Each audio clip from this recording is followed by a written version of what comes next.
Je me nomme général de division Laura Lambert, des commandos marines français. Et le jour où mon père a épousé sa seconde femme devant une centaine de personnes à la salle des fêtes de Montélimar, en Provence, je l'ai entendu me désigner du doigt et dire « Ce n'est qu'une bâtarde ». J'aimerais pouvoir vous dire qu'après 54 ans de vie, portant cet uniforme et 2 étoiles sur mon col, ces mots m'ont glissé dessus.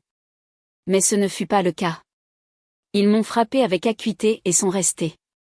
Je me tenais là, une tasse de café en carton à la main, au goût de marque brûlée et de polystyrène, entouré de chaises pliantes et de nappes en plastique. Le DJ passait du Johnny Hallyday et la foule était décontractée, animée par le vin bon marché et le Ricard à volonté. Puis papa a levé son verre pour un toast. Il ne m'a pas élevé dans celui-ci. Il m'a rabaissé. On a senti la pièce se faire silencieuse. Les fourchettes ont cessé de gratter les assiettes en carton. Tante Jeanne a halté et murmuré, pour l'amour de Dieu, mais... Quelqu'un a ri, pensant peut-être que c'était une blague, mais ce n'en était pas une. Il le pensait. Il s'y est appuyé. Il l'a dit comme un homme qui remet les pendules à l'heure. Il s'est tourné, puis a bombatté le torse, et a passé un bras autour d'Aurélie, la fille de sa nouvelle femme, Dominique. Elle avait 26 ans, les cheveux laqués, une robe rose trop moulante pour l'occasion, et un petit sourire narquois sur les lèvres. Ça, a dit papa, c'est ma vraie fille. C'est celle qui porte mon nom, n'est-ce pas? Je n'ai pas argumenté. Je n'ai pas élevé la voix. Ça n'a jamais été ma façon de faire.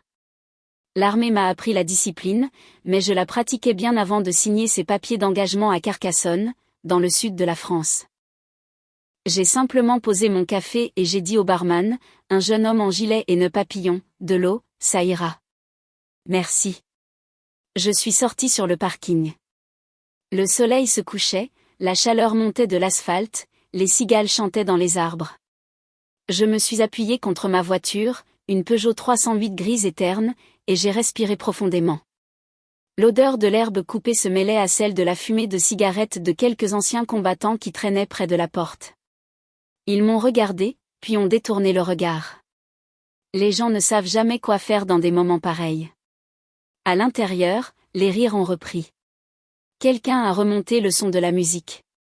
J'imaginais papa dansant maladroitement avec Dominique, la nouvelle mariée. J'imaginais Aurélie absorbant les compliments, racontant à quiconque voulait l'entendre qu'elle était aussi dans la marine, affectée à Toulon. Elle ne mentait pas. Elle ne leur disait juste pas le reste. Qu'elle travaillait dans l'administration et que son nom était déjà passé sur mon bureau dans un rapport concernant des notes de frais falsifiées. Mais ce n'était pas pour maintenant. À ce moment précis, tout ce que j'entendais, c'était les mots de papa résonnant plus fort que les cigales, ce n'est qu'une bâtarde. Je suis une femme qui a enterré des amis à Notre-Dame de Lorette. Je suis une femme qui a monté la garde à travers les tempêtes de sable, qui a écrit des lettres aux mères quand leurs fils ne sont pas revenus. Et pourtant, dans cette salle, devant des voisins, des cousins et des dames de l'église, mon père a pris chaque once de dignité que j'avais gagnée et a essayé de la réduire aux circonstances de ma naissance. Le truc avec l'humiliation, ce ne sont pas seulement les mots. C'est la façon dont ils flottent dans l'air. La façon dont les gens évitent votre regard. La façon dont ils décident d'applaudir ou de rester silencieux. Ce silence est plus lourd que l'insulte. J'ai pensé à partir. J'ai pensé à prendre l'autoroute A7 et à rentrer à Avignon, en laissant cette nuit derrière moi. J'ai pensé à ma housse d'uniforme encore dans le coffre, suite à la cérémonie à laquelle j'avais assisté ce matin-là à Toulon. Uniforme bleu, chaussures cirées, décoration dont je ne m'étais jamais vantée. 2 étoiles d'argent que j'avais gagnées lentement, année après année. Et j'ai pensé à maman, disparue depuis longtemps, qui me disait, « Laura, tu n'es pas obligée de te battre à chaque fois. Mais les batailles que tu choisis, mène-les proprement. » Alors je suis restée sur ce parking plus longtemps que je n'aurais dû, laissant les cigales remplir le silence que papa avait laissé en moi. Et j'ai décidé qu'en rentrant, je n'allais pas me battre salement. Je n'allais pas élever la voix ou frapper l'homme qui m'avait donné la moitié de mon sang. J'allais me tenir debout, tel que j'étais, ni plus ni moins. Mais ce moment, la piqûre de ces mots, ce silence dans la salle des fêtes, c'est là que mon histoire commence vraiment. Je n'ai pas beaucoup dormi cette nuit-là. La chambre de motel sentait légèrement l'eau de javel et la fumée froide, le genre que l'on ne peut masquer avec aucun désodorisant. J'étais allongé sur le matelas raide, mes chaussures toujours aux pieds, fixant le plafond en pop-corn et écoutant les camions gronder sur la Nationale 7. Chaque fois que je fermais les yeux, j'entendais à nouveau la voix de papa, claire comme une cloche, ce n'est qu'une bâtarde. On pourrait penser qu'une femme de mon âge, générale dans la marine, serait plus résistante, et à bien des égards, je le suis. J'ai fait face à des commandants qui pensaient que je n'avais pas ma place. J'ai vu de jeunes marins mourir sous ma garde et j'ai dû appeler leurs parents. Je me suis tenu dans la chaleur du désert qui déformait l'horizon et rendait les fusils trop chauds pour être touchés. Mais ce sont les mots d'une petite ville, venant de votre propre sang, qui peuvent couper plus profondément que n'importe quelle bataille. Allongé là, j'ai repensé à l'endroit où tout a commencé. Carcassonne, année 1970. Un appartement qui tremblait au vent. Un rafraîchisseur d'air qui maintenait à peine la cuisine habitable en juillet. Ma mère, Marguerite, faisait des doubles postes dans un routier de la N113. Elle rentrait à la maison sentant la graisse de friture et le café, les cheveux épinglés, les chaussures jetées à la porte. Elle était petite, mais elle avait une colonne vertébrale plus solide que n'importe quel homme que j'ai rencontré. Papa n'était pas souvent là. Il avait son entreprise de climatisation, ou du moins les débuts d'une entreprise, mais il n'était jamais stable. Parfois, il arrivait dans un pick-up Renault. Parfois, il disparaissait pendant des semaines. Quand il venait, il avait le don de gâcher une bonne journée avec un mot ou deux. Il n'est jamais venu à une pièce de théâtre scolaire ou à un match de football. J'ai appris très tôt que si je voulais quelque chose, je devais le gagner moi-même. Des tournées de journaux avant l'aube, pliant des journaux avec des doigts gelés. L'été, je tondais les pelouses, ratissais les feuilles, faisais tout ce que les gens paieraient à un enfant 2 € de l'heure. Mes amis économisaient pour des cassettes et des vélos BMX. Moi, j'économisais pour un billet de bus pour partir. À l'école, je restais discrète. Je n'étais pas la plus intelligente, mais j'étais constante. Les professeurs l'ont remarqué. L'une d'elles, Madame Dupont, a écrit sur un bulletin scolaire, « Laura va jusqu'au bout ». Je n'y ai pas beaucoup réfléchi alors, mais plus tard, ces mots ont résonné. Maman faisait de son mieux pour me protéger des pires humeurs de papa, mais on ne peut pas tout cacher. Il avait une façon de lui parler comme si elle était un meuble au lieu de chair et de sang. Je me souviens d'une nuit, j'avais environ 13 ans. Il m'a regardé de l'autre côté de la table du dîner et a dit, « Tu ne seras jamais plus que ta mère ». Il pensait que c'était une insulte. Je l'ai pris comme un compliment. L'été après le bac, j'ai vu des amis faire leurs valises pour l'université de Montpellier ou se marier trop jeunes. Je n'avais pas de bague, pas de bourse, et plus de patience. Un après-midi, je suis entré dans le bureau du recruteur sur la promenade des Anglais.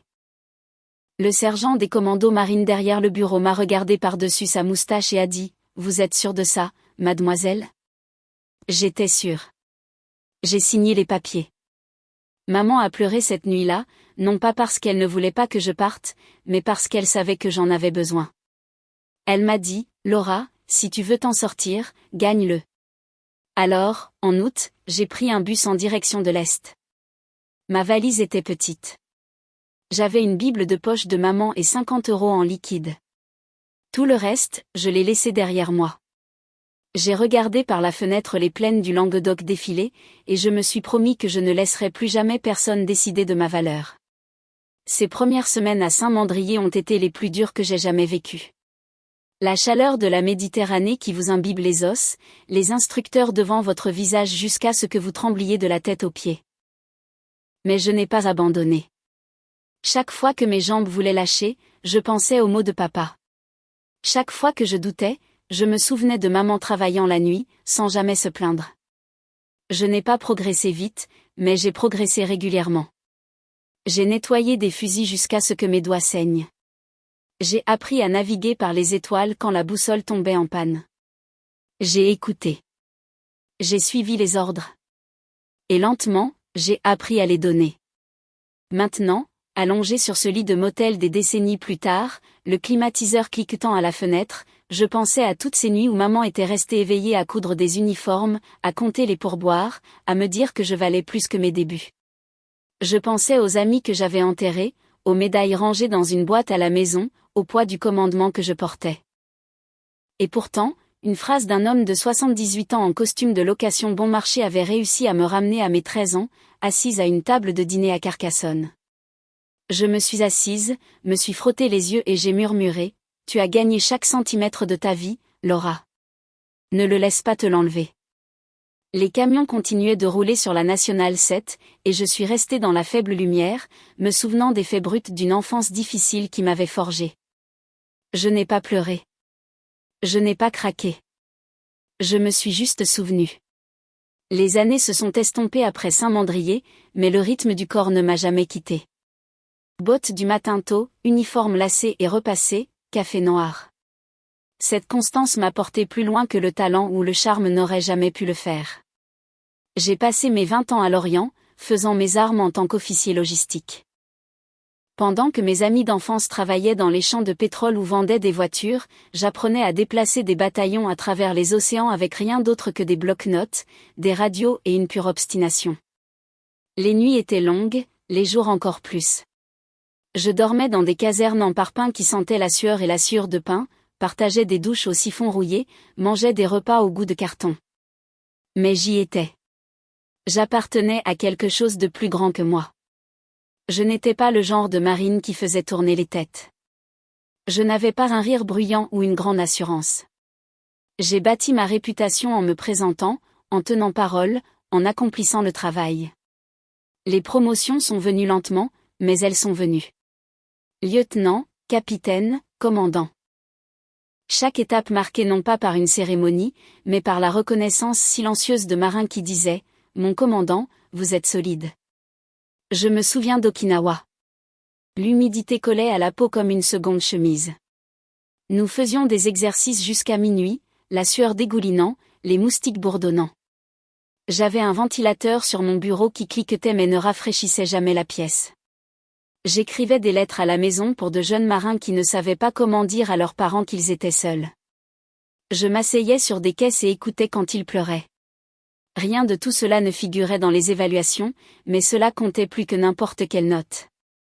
Vers la trentaine, j'étais à Toulon, formant des officiers stagiaires. J'ai usé 3 paires de bottes à arpenter ces terrains. Ma voix est devenue rauque à force d'aboyer des ordres. Mais j'ai appris les visages de jeunes Français qui portaient tous les accents, toutes les régions, toutes les histoires. Certains ont abandonné, certains se sont élevés. J'ai appris que le leadership ne consistait pas à crier. Il s'agissait d'écouter. D'établir une norme et de rester stable quand les tempêtes frappaient. Les années passées à l'étranger ont laissé leur marque. Des missions dans le désert où la chaleur déformait l'air jusqu'à ce que les fusils vous brûlent les paumes. Des nuits sous tente où le vent hurlait et le sable vous entrait dans les dents. J'ai signé des lettres de condoléances à la lumière d'une lampe de poche, chacune plus lourde que la précédente. Je me suis tenu près de cercueils drapés de drapeaux, j'ai salué jusqu'à ce que mon bras me fasse mal et j'ai juré que je ne laisserais jamais leur nom s'estomper. Et pourtant, les promotions continuaient d'arriver. Colonel, général de brigade, finalement général de division. Le genre de grade qui n'est pas censé arriver aux femmes. Pas dans les commandos marines, pas souvent. Mais je ne courais pas après les étoiles. Je faisais juste ce que j'avais toujours fait, me présentant, allant jusqu'au bout. Je ne me vante pas de mes médailles. La plupart d'entre elles sont dans une boîte dans le placard. Les rubans sont fanés, les bords pliés. Les vraies récompenses sont venues des voix des hommes et des femmes avec qui j'ai servi. Comme le maître principal Lopez, bourru et direct, qui m'a dit un jour, « Mon général, les jeunes regardent ce que vous faites, pas ce que vous dites. » Ou le lieutenant Dubois, fraîchement sorti d'école, qui a murmuré avant un déploiement, « Mon général, ça ira si vous allez bien. » Ce que les gens ne voient pas, c'est le travail acharné. La paperasse qui s'empile plus haut que les fusils. Les réunions qui s'éternisent tard dans la nuit. Le rappel constant que des vies dépendent de votre jugement et que les erreurs ne s'effacent pas. Le poids du commandement est constant, implacable et solitaire. Pourtant, je le portais parce qu'il était le mien. Je l'avais gagné. Et personne, ni un instructeur, ni un ennemi, ni un politicien, et certainement pas mon père, ne me l'avait donné. C'est la vérité que je tenais près de moi en repensant à 2 décennies de kilomètres difficiles. Des marais de l'Orient à la poussière d'Irak, des nuits collantes d'Okinawa au matin frais de Toulon, j'ai bâti une carrière brique par brique, sans raccourci. Et pourtant, debout dans cette salle des fêtes, entendant la voix de mon père me rabaisser à rien d'autre que ma naissance. Il m'a semblé un instant que tout cela pouvait être effacé. C'est le pouvoir de la famille. Ils savent où sont les fissures et ils savent comment appuyer dessus. Mais je savais aussi autre chose. Les fissures ne vous définissent pas. Le mortier le fait. Le travail, les années, le fait de se présenter. C'est ce qui maintient une vie ensemble. Et la mienne était solide, que mon père le voie ou non. L'invitation était arrivée des mois plus tôt, glissée dans une enveloppe couleur crème avec mon nom mal orthographié, Laura Whittaker. J'ai ri en l'ouvrant. C'était tout à fait papa. Il ne s'était jamais donné la peine d'apprendre les petites choses. Pourtant, tante Jeanne a appelé une semaine plus tard et a dit « Ma chérie, ce serait décent si tu venais, ne serait-ce que pour montrer ton visage. » Je n'avais pas prévu d'y aller. 54 ans m'avaient appris que certains chemins ne valaient pas la peine d'être parcourus. Mais Jeanne avait été la seule personne à ne jamais me tourner le dos. C'était la tante qui me glissait de l'argent pour le déjeuner au lycée, qui me conduisait à la gare routière quand je suis partie pour Saint-Mandrier, qui appelait chaque Noël, peu importe où j'étais affectée. Si elle le demandait, je me présenterais. Le matin du mariage, j'étais à Toulon pour superviser une cérémonie de promotion. Uniforme bleu, chaussures si bien cirées que l'on pouvait y voir un reflet.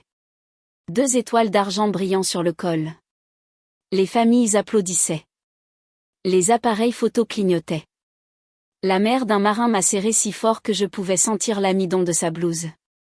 Quand la cérémonie s'est terminée, je suis retournée à mon bureau, j'ai détaché les étoiles et j'ai accroché l'uniforme dans une housse à vêtements.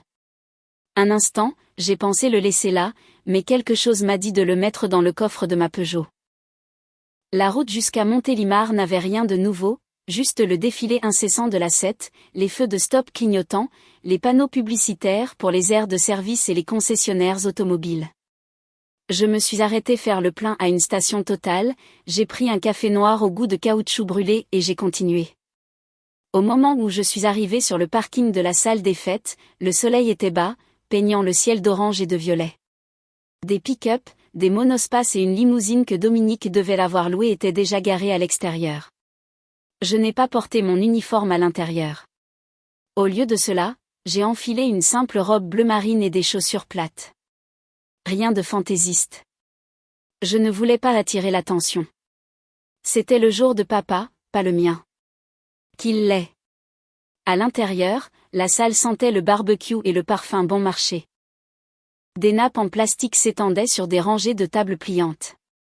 Un DJ était installé dans un coin, testant les enceintes avec un morceau de Johnny Hallyday. Des cousins que je n'avais pas vus depuis 30 ans chuchotaient derrière des serviettes. Certains ont salué, d'autres non. J'ai hoché la tête, j'ai continué à avancer.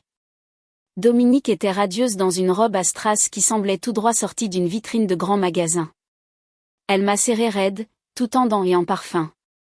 Laura, a-t-elle dit d'une voix aiguë, tellement contente que vous soyez venue. Sa fille Aurélie se tenait à côté d'elle, les joues roses à cause de trop de blush, un verre de vin déjà à la main. Je ne suis pas restée longtemps à table. Je me suis servi un café dans une tasse en polystyrène, les remuai bien qu'il n'y ait rien à remuer, et je me suis assise à l'arrière près de la sortie. C'est là que les toasts ont commencé. Papa s'est levé devant tout le monde. Ses cheveux gominés, son costume ample aux épaules. Il a levé un verre de champagne et la pièce est devenue silencieuse. La famille, a-t-il commencé, est ce qui donne de la fierté à un homme. Ma poitrine s'est serrée. Pendant une seconde, j'ai pensé que peut-être, juste peut-être, il dirait quelque chose de gentil. Mais ensuite, il a pointé du doigt directement vers moi, ce n'est qu'une bâtarde. La pièce s'est figée. Les fourchettes ont cessé de gratter. Tante Jeanne a halté. Al, ne fais pas ça. Il a continué, sa voix enflant, ça, là. Il a attiré Aurélie près de lui. C'est ma vraie fille. Celle qui porte mon nom. N'est-ce pas? Aurélie a rougi et a gloussé comme si elle avait été couronnée reine de la promo. Dominique a claqué des mains, fière comme un paon. Et moi? J'ai juste posé mon café, j'ai dit au barman, de l'eau, ça ira, merci, et je suis sortie. Le parking était encore chaud de la journée, les cigales bourdonnant dans les arbres. Je me suis appuyée contre la 308, fixant la housse à vêtements dans le coffre. Cet uniforme bleu, lourd de médailles et de 2 étoiles, pendait silencieux à l'intérieur. Je l'avais apporté par habitude, pas par intention. Mais maintenant, je me demandais si le destin n'avait pas d'autre projet. Je suis restée là plus longtemps que prévu, écoutant les rires dériver à travers les portes ouvertes. Les gens à l'intérieur avaient décidé comment gérer les mots de papa. Certains ont applaudi, certains ont détourné le regard. La plupart sont restés silencieux. Le silence peut peser plus que l'insulte. Maman disait, Laura, tu n'es pas obligée de te battre à chaque fois, mais celle que tu choisis, mène-les proprement. Je me suis répété cela, regardant les lucioles scintiller sur l'herbe. Proprement. Pas fort, pas laid. Proprement. Et sur ce parking, j'ai réalisé que je n'étais pas venue à ce mariage juste pour tante Jeanne. Au fond, j'étais venue parce qu'une partie de moi espérait encore que papa me verrait enfin. Il ne l'a pas fait. Mais il était peut-être temps que tout le monde le fasse. Je suis rentrée après un moment, essayant de me fondre dans le décor. Le DJ était passé à du Francis Cabrel et des couples dansaient sur le lino. L'air sentait le porc effiloché, la salade de choux et le thé glacé qui transpirait dans des gobelets en plastique. Personne ne m'a regardé 2 fois. La plupart des gens étaient absorbés par la célébration. C'est alors que j'ai entendu la voix de Dominique s'élever au-dessus de la musique. Elle se tenait avec un cercle de cousins, riant bruyamment, sa main posée sur le bras d'Aurélie. « C'est ma fille Aurélie », a-t-elle dit fièrement. Elle est dans la marine, affectée à Toulon, rien que ça. Les cousins ont fait des « oh » et des « ah », les yeux écarquillés. Aurélie a acquiescé, son verre de vin balançant entre ses ongles peints. « C'est vrai », a-t-elle dit avec un sourire. Toulon, c'est pratiquement le quartier général. Je gère des choses importantes. Tout le monde me connaît là-bas. Je suis restée silencieuse, sirotant de l'eau. Ma vie militaire m'avait appris quand parler et quand me taire. Mais la vérité me picotait au fond de la gorge. Je connaissais le nom d'Aurélie. Il était passé sur mon bureau la semaine dernière.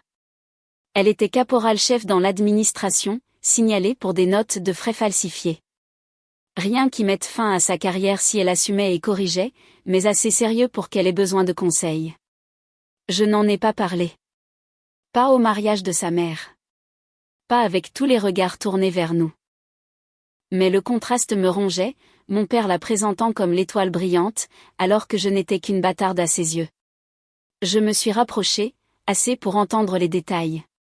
Dominique se vantait, elle ira loin. Tout le monde n'est pas affecté à Toulon. Ça montre le genre de talent qu'elle a. L'un des cousins, le vieux Robert de Carcassonne, a tapoté Aurélie dans le dos, eh bien, bravo, ma fille. Porte le nom de la famille avec fierté. Aurélie a souri, le menton haut, absorbant chaque goutte d'attention. Oh, je le ferai. Vous me verrez avec des galons d'ici peu. Peut-être même à l'école d'officier. La pièce bourdonnait d'approbation. Pendant ce temps, je me tenais là, général à 2 étoiles, inaperçu dans ma simple robe bleu marine. Tante Jeanne est venue vers moi en traînant les pieds, murmurant, « Laura, ne t'en fais pas pour eux.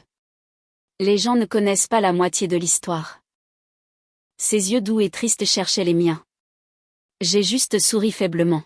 « Ça va, Jeanne. » Mais à l'intérieur, quelque chose a craqué. Je n'étais pas jalouse de la fierté d'Aurélie. Elle était jeune, ambitieuse, peut-être insouciante, mais elle était toujours une marine.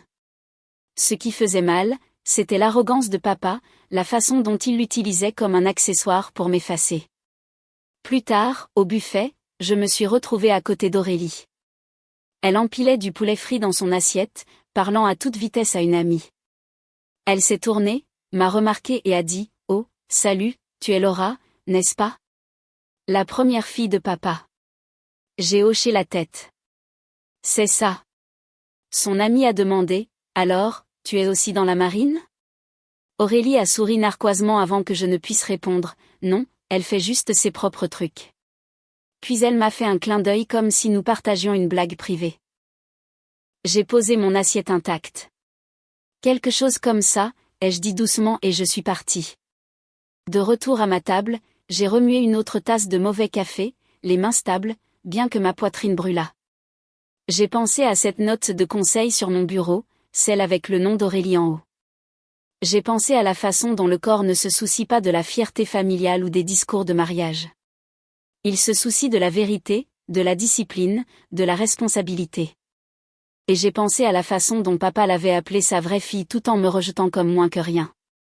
Je n'ai pas blâmé Aurélie. Elle était jeune, prise par la fierté de sa mère. Mais je savais que tôt ou tard, elle apprendrait ce que le corps des marines exigeait, et ce n'était pas des présentations scintillantes dans les salles des fêtes. C'était le genre de travail qui vous laissait épuisée, constante et marquée. Je ne voulais pas me venger d'elle. Je ne voulais même pas me venger de papa. Ce que je voulais, c'était que la vérité soit établie. Et parfois, la seule façon pour que la vérité soit établie est de la mettre devant tout le monde, simplement et clairement. Cette nuit-là, en rentrant au motel, les phares s'étirant sur la Nationale 7, je n'arrêtais pas de rejouer la scène dans ma tête. Dominique se vantant, papa rayonnant, Aurélie absorbant tout. Je continuais de voir la housse à vêtements dans mon coffre, les 2 étoiles brillant sur le col. J'avais choisi de ne pas le porter. J'avais choisi le silence. Mais le silence, ai-je réalisé, avait un coût. Le parking était presque vide au moment où je suis ressorti. Quelques anciens combattants s'appuyaient contre le capot d'une Renault, fumant et échangeant des histoires, leur rire dérivant dans la chaude nuit provençale. L'air était épais de chèvrefeuille et de l'aigreur légère de la bière renversée. Je suis passé devant eux, j'ai hoché la tête et je me suis dirigé vers ma Peugeot 308. Je me suis appuyé contre le coffre, fixant la silhouette sombre des arbres au-delà du parking. J'entendais encore le bruit étouffé de la musique à l'intérieur de la salle, quelqu'un avait mis du Carlos. La voix de mon père résonnait dans ma tête, plus forte que la ligne de basse, ce n'est qu'une bâtarde.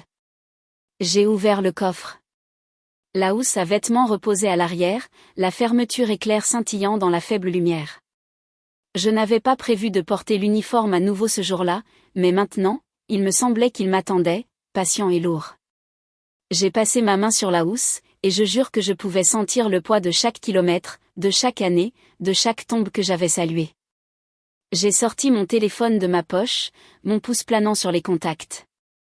Un nom me fixait, général de division Samuel Lefebvre. J'avais servi avec Lefebvre il y a 20 ans à Okinawa, et bien qu'il soit à la retraite maintenant, il avait une façon de me rappeler ce qui comptait. J'ai appuyé sur « Appeler ». Il a décroché à la 2e sonnerie. « Général », a-t-il dit, d'une voix rauque mais chaleureuse.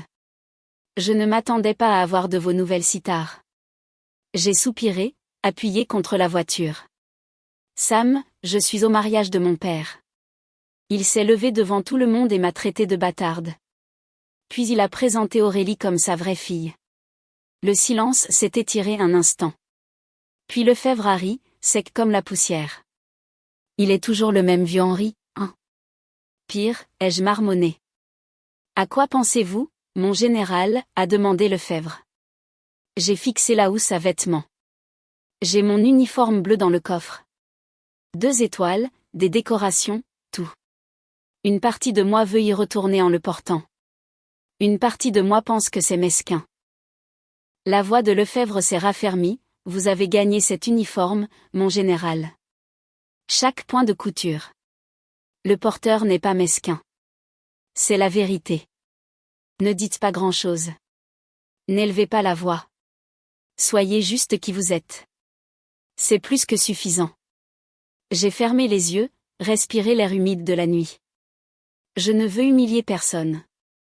Alors ne le faites pas, a dit Lefebvre simplement. Mais ne laissez pas un mensonge s'installer non plus. Votre père peut crier. Votre belle-mère peut se vanter. Mais l'uniforme que vous avez gagné, personne ne peut vous l'enlever. Laissez-les le voir. Laissez-les savoir. Nous sommes restés silencieux un moment, juste le bourdonnement des cigales remplissant le vide.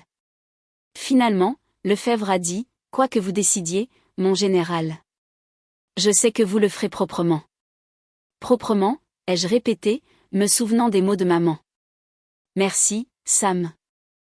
Après avoir raccroché, je suis resté là longtemps, écoutant la nuit. Une corne de train a soufflé quelque part au loin, grave et mélancolique. J'ai ouvert la fermeture éclair de la housse à vêtements. L'odeur de la laine et de l'amidon m'a frappé comme la mémoire elle-même. Pièce par pièce, je l'ai enfilée. Chemise impeccable, col serré. Médailles épinglées en rangées précises. 2 étoiles d'argent brillant aux épaules. J'ai enfilé la veste, boutonné lentement, enfilé les chaussures cirées qui reflétaient les lumières du parking. Enfin, je me suis regardé dans le rétroviseur. La femme qui me regardait n'était pas seulement Laura de Carcassonne, fille de Marguerite, rejetée par Henri. Elle était la générale de division Laura Lambert, des commandos marines français. J'ai redressé mes épaules, ajusté ma casquette et me suis murmuré, « Tu n'es pas venu ici pour gagner une scène. Tu es venu ici pour te tenir dans la vérité. » Sur ce, j'ai fermé le coffre et je suis retourné vers la salle, chaque pas ferme, régulier, propre. La salle bourdonnait encore quand j'ai poussé la porte.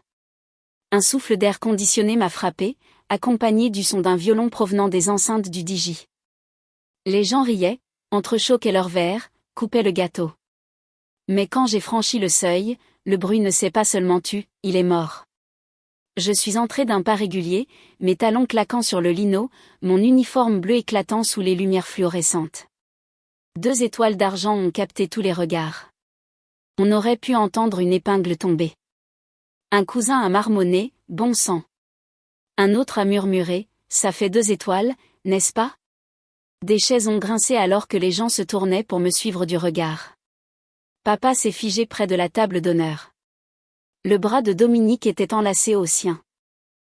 Son sourire a vacillé, puis s'est rigidifié en quelque chose de plus froid. Aurélie était en plein rire quand elle m'a vu. Au début, ses yeux ont remarqué les médailles, les rubans, la coupe de la veste. Puis son regard s'est levé et elle a vu mon visage. La couleur l'a quitté. Elle a reculé d'un pas, la main tremblante contre son verre de vin. « Oh mon Dieu !» a-t-elle bégayé, la voix brisée, assez fort pour que toute la pièce l'entende. « C'est mon général. » Les mots sont restés suspendus dans l'air comme un glas. Je n'ai pas élevé la voix. Je n'en avais pas besoin. J'ai marché vers l'avant. Chaque pas mesuré. Quand j'ai atteint la table d'honneur, je me suis tourné pour faire face à la foule. Je suis venu ce soir pour souhaiter une bonne vie à mon père, ai-je dit d'une voix égale et calme. Je ne suis pas venu pour les discours et je ne suis pas venu pour les insultes. Je suis qui je suis et j'ai travaillé pour ça. Personne ne respirait. Le DJ avait coupé la musique, et même la machine à glaçons semblait avoir cessé de bourdonner. Je me suis légèrement tourné vers Aurélie, qui était figée, les joues toujours pâles. Aurélie s'occupera de toute affaire militaire au bureau. Pas ici. Ses lèvres se sont entr'ouvertes, mais aucun mot n'est sorti. Elle a hoché la tête une fois, rapide et saccadée. Puis j'ai levé mon verre d'eau, à faire les choses bien quand nous le pouvons. J'ai pris une lente gorgée, l'ai posée et j'ai attendu. C'est tante Jeanne qui a rompu le silence. « Laura, ma chérie » a-t-elle murmuré, la voix emplie de larmes. Elle a commencé à applaudir. Un par un, d'autres l'ont rejointe, hésitant au début, puis plus fort. Des vétérans d'Algérie à l'arrière se sont redressés sur leurs chaises, ont salué d'un geste sec et fier. Une femme de l'église a essuyé ses yeux avec une serviette. Même le barman, le jeune homme en gilet et nœud papillon, se tenait plus droit derrière le comptoir. Papa n'a pas applaudi. Il est resté là, la mâchoire serrée, les yeux plissés. Dominique a forcé un sourire qui ressemblait plus à une grimace. Mais cela n'avait pas d'importance. La vérité se tenait là, clairement devant tout le monde, et on ne pouvait pas revenir en arrière. Je ne me suis pas attardé. Je n'étais pas là pour me vanter. Je me suis éloigné de la table d'honneur, j'ai traversé la pièce tandis que les applaudissements montaient, et je me suis dirigé vers la porte. Chaque poignée de main, chaque hochement de tête, chaque chuchotement, merci, mon général, était plus que suffisant. Dehors, les cigales bourdonnaient encore, la nuit était toujours lourde de l'air estival. J'ai pris une profonde inspiration, l'ai expirée lentement, et pour la première fois depuis longtemps, je me suis senti propre. Les applaudissements se sont estompés alors que je m'enfonçais dans l'air nocturne. La musique à l'intérieur a repris, quelqu'un essayant de recoller les morceaux de la soirée. J'ai traversé le parking, les cigales bourdonnant plus fort que le violon, et je me suis appuyé contre ma 308. Ma poitrine était serrée, mais non pas de honte, mais de libération. Je ne suis pas parti tout de suite. Les gens ont commencé à sortir un par un, comme s'ils avaient besoin d'air après ce qu'ils venaient de voir. Un vétéran du Vietnam en casquette s'est approché de son portail, raide de vieilles blessures. Il m'a tendu la main. « Fier de vous, mon général », a-t-il dit, la voix rauque mais ferme. Nous avions besoin de quelqu'un comme vous à l'époque. J'ai serré sa main fermement. Merci, et merci pour votre service. Une autre invitée, une femme dont je me souvenais vaguement des repas paroissiaux, a pressé ma main entre les siennes. Votre maman serait si fière, Laura. Ses yeux se sont remplis de larmes, et avant que je ne puisse répondre, elle est retournée à l'intérieur. Aurélie est sortie ensuite. Elle a hésité longtemps, tripotant sa pochette avant de marcher vers moi. Sa voix était petite, rien à voir avec le ton arrogant qu'elle avait eu à l'intérieur. Je ne savais pas. Je veux dire, je n'avais pas réalisé.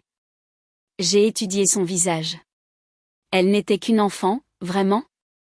26 ans. Trop de blush, du vin encore sur son souffle. Vous n'avez pas encore besoin de tout savoir, ai-je dit calmement. Mais vous devez être honnête. Nous parlerons à Toulon. Apportez vos reçus. Apportez la vérité. Ça ira si vous êtes honnête. Elle a dégluti difficilement, a hoché la tête et a murmuré, « Oui, mon général. » Puis elle s'est dépêchée de s'éloigner dans la nuit. Papa n'est jamais sorti. Pas tout de suite. Dominique a suivi Aurélie, les lèvres pincées, les yeux brillants. Elle ne m'a pas parlé, elle est juste passée devant moi, ses chaussures claquant sur l'asphalte. Le parking s'est vidé jusqu'à ce qu'il ne reste que moi et le bourdonnement des réverbères. Je me suis assise au volant, l'uniforme toujours impeccable, les mains posées sur le volant. Mon téléphone a vibré, un message vocal de papa. Je ne l'ai écouté que plus tard. Sa voix était hésitante. Laura, j'ai été trop loin. Je n'aurais pas dû le dire. Je ne sais pas comment réparer ça. Il a raccroché sans dire au revoir. Le lendemain matin, de retour à Toulon, j'étais assise derrière mon bureau avec une pile de dossiers.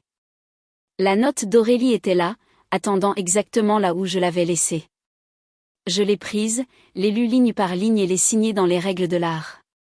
Pas de cruauté, pas de favoritisme, juste la vérité. C'est ce que le corps exige. La nouvelle du mariage s'est répandue rapidement.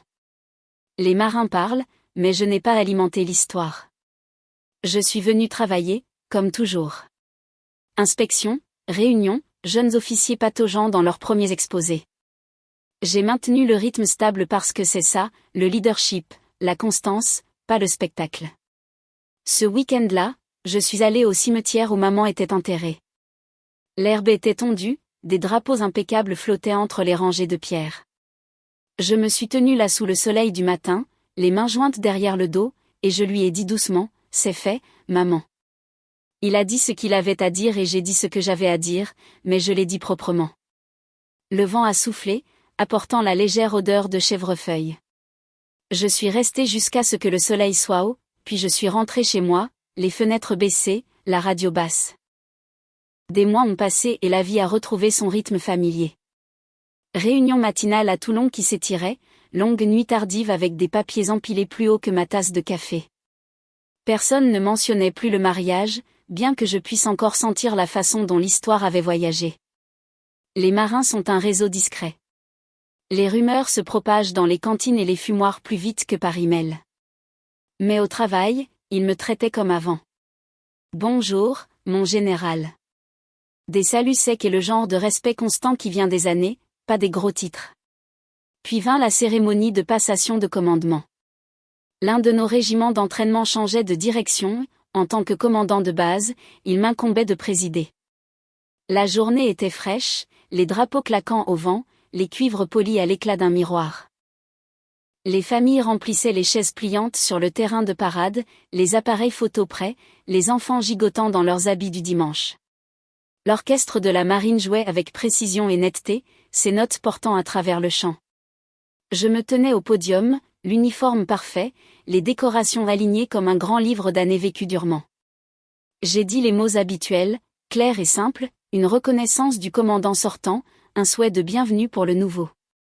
Rien de fleuri, juste la vérité. Les marins n'ont pas besoin de discours, ils ont besoin de constance. Après la cérémonie, je suis descendu pour saluer les familles. Une file s'est formée, poignée de main, photographie, remerciements polis. Et là, vers l'arrière, je l'ai vu. Papa, veste de sport un peu trop grande, cravate de travers, cheveux plus fins que dans mes souvenirs.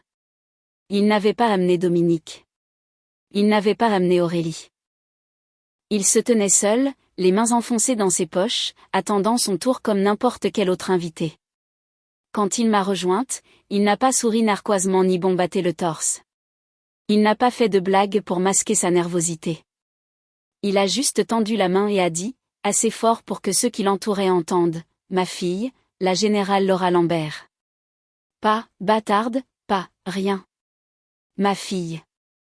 Les mots étaient simples, presque maladroits, mais ils étaient réels, et ils se sont installés quelque part au fond de moi, plus lourds que son insulte n'avait jamais été. Tante Jeanne était là aussi, les larmes aux yeux. Elle nous a serrés tous les deux, murmurant, « Il était temps, vraiment, il était temps. » Je n'ai pas pleuré. Je n'ai pas fait de scène. J'ai juste hoché la tête. J'ai serré sa main et j'ai dit, « Merci. » Puis il s'est écarté, laissant passer la famille suivante. Pas de fin de réconciliation de contes de fées, pas d'étreinte chaleureuse, juste une petite correction constante prononcée en public. Et c'était suffisant. Ce soir-là, je suis rentré chez moi, les fenêtres baissées, l'assiette ronronnant sous mes pneus. Une tasse de café Starbucks cliquetait dans la console centrale, le goût de thé glacé persistant. Pour la première fois depuis des mois, peut-être des années, j'ai ressenti quelque chose comme la paix. Voici ce que j'ai appris. Le sang ne se mesure pas à celui qui crie le plus fort lors d'un toast de mariage. Le sang se mesure à celui qui se présente, même en retard, même maladroitement, mais honnêtement. Et la dignité, elle n'a pas besoin d'une foule. Mais parfois, une foule a besoin de voir la dignité pour s'en souvenir quand viendra son tour. Si vous avez écouté jusqu'ici, peut-être avez-vous porté vos propres insultes, des mots destinés à vous réduire à rien. Ne les laissez pas s'accrocher. Tenez-vous dans votre vérité, proprement et avec constance. Et si cette histoire vous a touché, partagez-la. Transmettez-la parce que quelqu'un d'autre a besoin de savoir qu'il n'est pas seul, qu'il vaut plus que la pire chose qu'on ait jamais dite à son sujet. Merci d'être resté avec moi. Si vous souhaitez entendre d'autres histoires comme celle-ci sur la force tranquille que nous portons et les contes que la vie apporte, j'espère que vous vous abonnerez ou que vous la partagerez avec quelqu'un qui en a besoin aujourd'hui.